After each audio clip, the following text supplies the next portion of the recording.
There is a line of block print sans serif font, and there are pictures of the band that the posters relate to, making it easy for the audience to make a link with the two. And it also makes it more likely for people to buy it because they can see the posters and make a quick judgment on if they like the band and should therefore buy the magazine. Beneath is the name of the magazine. This is bold print sans serif font that is white, so it stands out against the background, but is behind all of the pictures so that it does not draw attention away from the main focal points, namely the images. And the name is onomatopoeic, as it sounds like a power chord from a guitar. The text looks as if it's been cracked due to how loud it is, and the text looks like a stencil due to the fact that when bands go on tour, they spray the name of the band with stencils on their flight cases. In the top right-hand corner, there is a bubble containing a few details on the competition.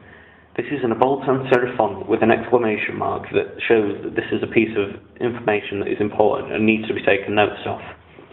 There is a bubble that contains information on one of the more fun articles in the magazine for people to get involved in and picture of the person the article relates to. The main focal point on this front cover is the picture of Corey Taylor. This picture is from a live performance, and it shows that the main article in the magazine will be about Slipknot and how they are going to do live shows. This makes the magazine look better, as rather than a professionally done photo shoot, they are using a picture from a live show. This makes it look as though they are going to be talking about actual live music and shows rather than studio performances. In front of the picture there is a bit of text. This text is a serif font. It looks like the print that typewriters use. This makes the information seem like legitimate news and as though attention needs to be paid to it. They then go on to use the band's signature font. This text is the largest on the page, so therefore becomes one of the main things on the front cover and draws our attention.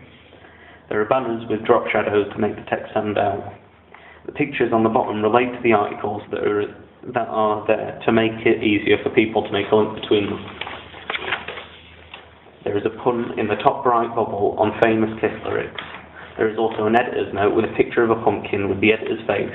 This is because it was a Halloween issue. The picture relates to the articles. The main part of the stories are involved to allow people to find the articles they care about. Parts underneath give a summary of the article so they can find out what it is actually about. The splash page has a large picture of the band where all the band are visible and their logo is at the top, so you can make a strong link between who the band are if you don't know already.